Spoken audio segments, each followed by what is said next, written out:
ሰላም ሰላም ክብራትና ክብራን ተኸታተልቲ ናይዛ ቻናለይ ከመይ ኣለኹም ከመይ ትኾኑ ኣብ ዘለኹምዎ ሰላምን ቅሳነትን እናተመነኹ ከመይ እኒአኹም ኣነ እኳ ደሕና እየ እግዚአብሔር መስገን።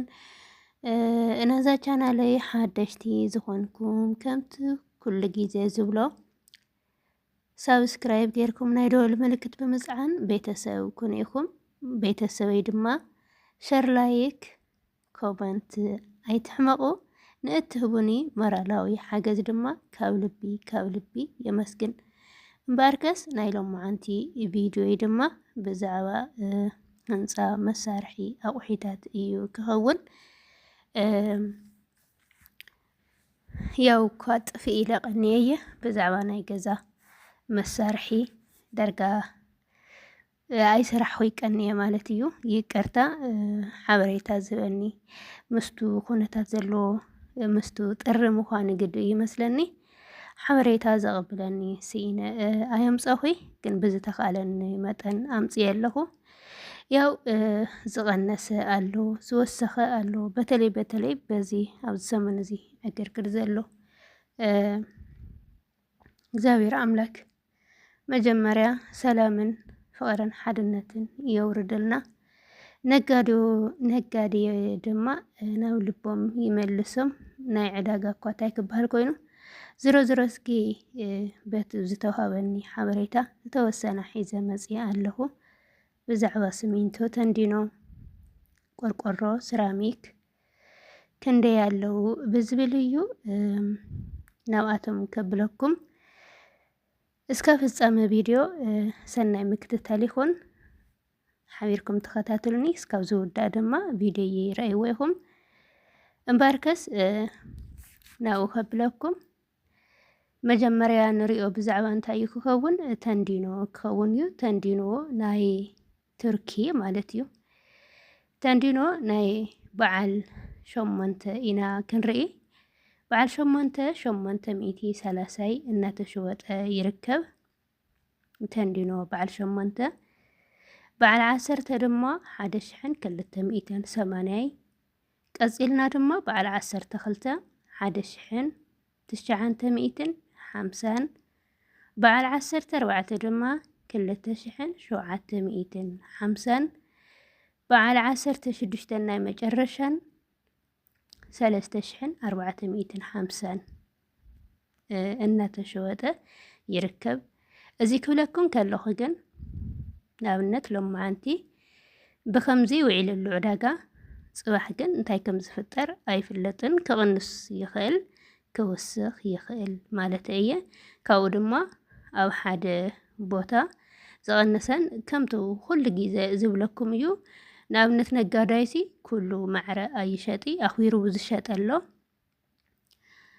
እናሸጠ ፀኒሑ ኣብ ታዕሽምኡ መኽሰቢ ሒዙ ድማ በቲ ዘምፅኦ ዝሸጠ እውን ኣሎ ማለት እዩ። ናነገደ ነገር እና ታማ ኣብ እከለ ዓድሲ ዝቐነሰ እኒኦ ዝወሰኸ እኒኦ ክትብሉ ትኽእሉ ኢኹም።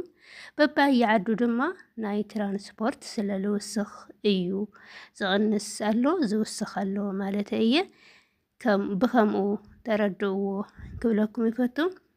ቀፂልና ድማ ሲሚንቶ ኢና ንርኢ። ሲሚንቶ ንሓደ ኩንታል ኣብ ዝሓለፈ ወሲኻ ነይራ 1500 በፂሓ ነይራ። ሕጂ ግን ናብ 1430 ወሪዳ ኣላ 1430 እናተሸወጠ ይርከብ ሲሚንቶ ንሓደ ኩንታል ማለት እዩ። ቀፂልና ንሪኦ ድማ ብዛዕባ እንታይ እዩ ክኸውን ቀለም እዩ። ቀለም ናይ ደገ ገዛን ናይ ውሽጢ ገዛን እዮም። ንሳቶም ከዓ ካዲስኮ ፕራይም ይበሃሉ። ሓደ ቀለም ን3 ሊትሮን ፈረቓን ኳርቲዝ ናይ ደገ ቀለም 3000 ብደንቢ ኣዳምፁኒ ኢኹም። ናይ ደገ ቀለም እቲ ዓብዪ ማለት እዩ። ናይ ደገ ዝውዕል ኳርቲዝ ብፕራይም ማለት እዩ 3000 ናይ ውሽጢ ገዛ ድማ ካዲስኮ ማለት እዩ። ናይ ውሽጢ ገዛ ካዲስኮ اتو 3 فرقان لتر مالتيو 3800 እናተሸወጠ ይርከብ ዝነኣሰ ድማ እቲ ንእሽተይ ማለት እዩ ቀለም ትንእሽተይ ናይ ንውሽጢ ገዛ ዝውዕል ማለት እዩ 900 ኣብ ዝሓለፈ 850 ነይሩ ሕዚ ግን ወሲኹ ኣሎ 900 ኮይኑ ኣሎ 50 ቅርሺ ወሰኽ ኣርኢሎ ማለት እዩ ቀለም እቲ ንእሽተይ ንውሽጢ ዝኮን እቲ ዝዓበየ 3 ሊትሮን ፈረቃን ግን 3800 እናተሸወጠ ይርከብ ማለት እዩ። ቀፂልና ንሪኦ ድማ ዋጋ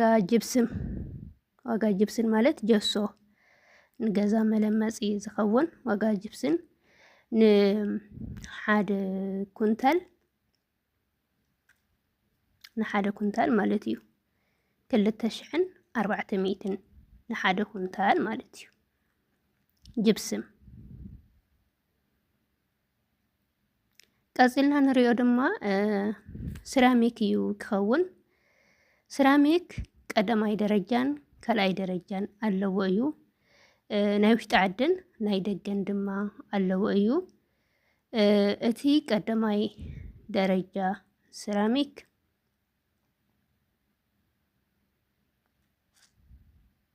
ይቅርታ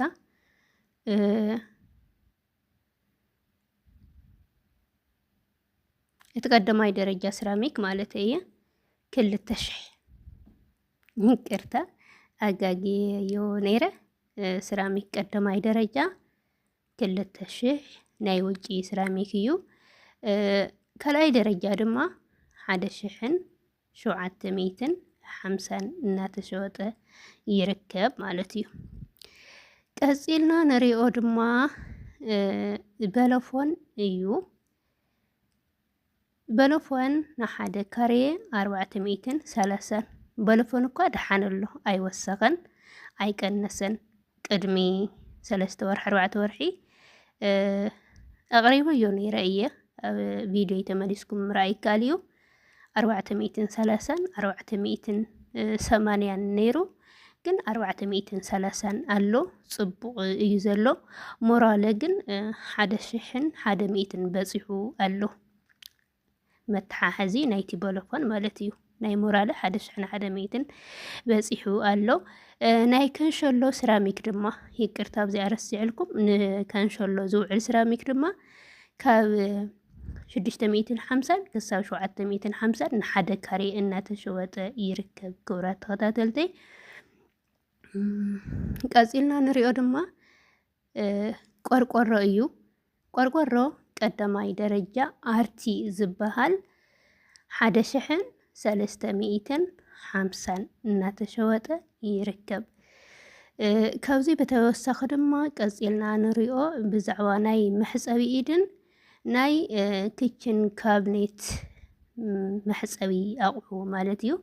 በዛ ዓዲ እዚ መቕሰላ ንብሎ መሕፀቢ ኢድ ድማ ብዛዕባኡ እየ ክነግረኩም። ናይ ክችን ኣኳ እዩ ስሙ ኣኳ ይበሃል። ናይ ክችን ናይ መሕፀቢ ኣቑሑት ኣብ ዳዕረ እንጥቀመሉ ብሓጭን ማለት እዩ 6500 ይሽወጣሎ ማለት እዩ። ናይ ክችን እሱ ኣኳ ስሙ ድማ ኣኳ እዩ ዝበሃል ማለት እዩ። ቀፂልና ንሪኦ ድማ መሕፀቢ ኢድ እዩ። መሕፀቢ ኢድ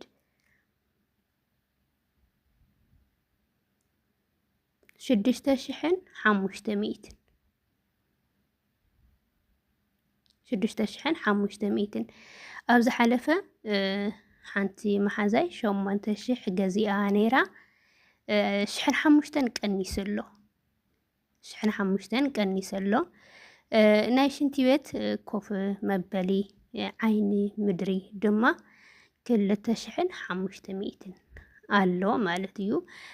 ደሓን እዩ እሱ የወሰኸ የሎ ድሓን እዩ ዘሎ ዕዳጉ እና እዚኦም ይመስሉ ነይሮም ናይ ሎማዓንቲ ኣብ ዕዳጋ እዚ ኩሉ ዝነገርኩም ድማ ኣብ ከተማ ውቕሮ ሓቲተ ብዘምፃእኽዎ እዩ እዚ መስል ነይሩ ዕዳጋ ኣቑሑት ቀጻሊ ድማ ብዛዕባ እምኒ ሓሸዋ ብሊኮት ሒዘ ክሳብ ዝመጽእ ንሎሚ ኣብዚ ይኣኽለኒ ቪድዮ ድማ ክሳብ መወዳእታ ረኣይዎ ኢኹም ተተመቺኩም ድማ ላይክ ሳብስክራይብ ሸር ኮመንት ኣይትሕደግ ኢኹም ክቡራት ተኸታተልተይ ሰናይ ቅንያት ሰሰናዩ ብሓዱሽ ቪድዮ ክሳብ ንረኸብ ሰሰናይን ጠጥዑምና ኢኹም ሓደራኹም ሳብስክራይብ ግበሩ እዋ ነዛ ቻናለይ ኣነ ሓፍትኩም ሳብስክራይብ እንድሕር ጌርኩምለይ ናበርታዕኹ ካብዚ ብዝበለፀ ተጠናኺረ ክሰርሕ እዩ ዝሕግዘኒ ርእቶታትኩም ድማ ኣብ ዝተጋገኽዎም ተጋጊኺ ምባል ጽቡቕ እዩ ምኽንያቱ ንስኹም ኢኹም ምስትያተይ ተኸታተልቲ ኢኹም ምስትያተይና ኣብ ዘጥፋእኽዎ ኣብ ዘጉደልክዎ ኣርሙን ኢኹም ክብራት ተኸታተልተይ በድጋሚ ቻው ሰሰናይ